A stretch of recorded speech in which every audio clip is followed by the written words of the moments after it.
I think you demonstrated that showing up in that period. We talked about your grandfather, and just for my commentary on that, I've noticed that as we get older, there's two types of person. There's the people that retain their wonder, and in a sense, age is a second childhood in a way, but in the really positive sense of their openness of transcending the human experience in many ways. And then there's the person who becomes more tense, more embittered, more narrow in their focus, and it seemed like your grandfather was the former, who retained his sense of awe and wonder. Oh yes, very much so. And I think that you're right, that the journey of life is, I was looking at this morning, it's like you have a strong sense of love or light inside, and that's almost as if you have these encasements, and the yearning is to fill the channel and burn out those encasements of emotional baggage, mental, and all the karmic things, so that you can be emptied more and available for what is the innocence, which is the wholeness of spirit, the pure spirit. And I would say that if I were to put a backpack on metaphorically, or perhaps I will, it would be I would love to be a vehicle of spirit to speak through. I feel that speaking is certainly a possibility. To blurt through. To blurt through, That's yes. Right. Going back, the other gentleman I had in mind in terms of outrageousness was Peter Sellers. And he was outrageous. He was outrageous, don't you think? Oh, yes. Certainly was. And recent biographies have shown that perhaps a very difficult man. Yet there was this kind of at the final chapter of his life, there was this extraordinary movie, which is one of my favorite movies of all time, called Being There. Yes. And it seemed to be this flowering. And share with us what happened with Peter Sellers and your connection with him regarding that movie and that experience. Peter had a very bad heart, was ill through heart disease, and I think had a fairly strong sense that he was really up against it, that heart transplants were not in, and he had pretty much been told this. And I met up with Peter. I mean, we remained friends from the time we made I Love You, Alice B. Toklas. And during the making of that movie, he became very smitten with me, and part of his outrageousness was having no regard for the fact that I was married, and actually called a meeting with Ryan to see if he could negotiate with Ryan. What would Ryan want for me? And I remember sitting there, I'm the one they're talking about, and Ryan said, "A Ferrari?"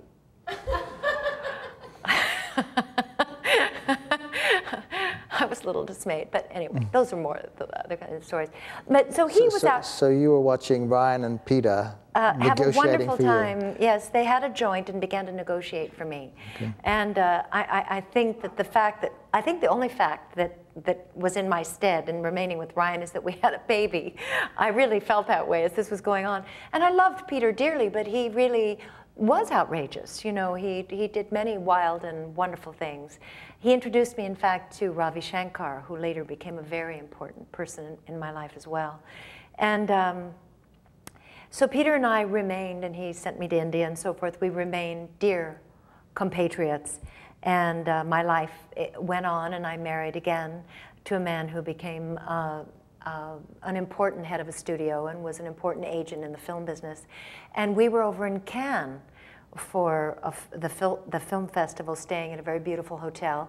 And I ran into Peter, and he had a very beautiful, large, what are those very large boats called? I have no idea. You know, yacht. Okay. That's the word. The Berengaria, it was called. An Italian yacht. It was quite an experience, fully staffed. And he asked my husband at the time, yet again, another one, could he take me for the day, this time only for the day. And he took me on the yacht, and we went over to this island he wanted to take me to that was across from Saint-Tropez, that had a little church. And he knew that I had just voraciously pursued his initial encouragement. And he knew that I was now with a new teacher, and he wanted to hear all about it. So we parked, if you will, the yacht, and went on the island to this old church that had never been renovated and was not in use. And we sat in a pew, and in my bag I just happened to have a John Roger tape, and which of course I knew I was taking. And But more importantly, he asked if we could pray together. And we held hands, and he asked if I would pray. And I called in the light of the Holy Spirit. And I called in the Traveler and the Christ. And he began to weep. He asked if I would pray as we held hands, because he knew he had one more movie in him, which he ended up making one other after being there, but he was going to enter production on being there. And we had a beautiful prayer together during which he wept because he was afraid of death. And we just had a very, very, very loving time. And I gave him a number of John Roger tapes, which he later communicated with me how meaningful they had been. And you know, it wasn't like, it was the sharing back of what he had given me, of where I was now, and the abundance and the joy and the spirit that I was luxuriating with in my own path, to hand back as he had led me on mine when I went to India. And so we had many touching moments, you know. And was there like a humbleness with him in terms of this fact that he knew he was going to be dying? Was there a sensitivity, a sweetness, or something? He is very sweet. I only knew Peter as a sweet man. There are other people who perhaps could speak differently, because he was volatile and temperamental. Because, you know, I often look at very artistic people. They're holding a very big kind of energy. And in a world that's saying no to them more than it ever says yes to them. And I include myself in that in terms of being creative. So it's one of the things we all have to manage. Even if you're Peter Sellers, you're dealing with people who are often not understanding how to work with how creative you are and what it needs. And of course, there's a fine line between excessive narcissism and ego, which Peter had his share of, where he could be very demanding. But Peter just wanted love like everybody else.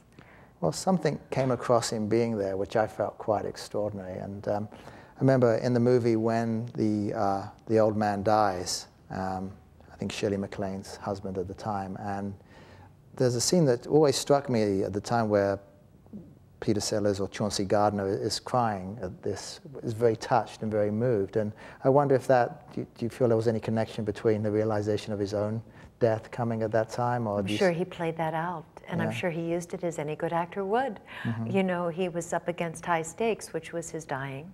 And I would have no question in my mind that he was tapping into something that had always been an interest to Peter. I mean, his way of being interested in it had been through psychics and things of that nature, and then found yoga, and then Ravi being his close friend, who was a very deeply spiritual man, and then I becoming his close friend with a deeply spiritual base.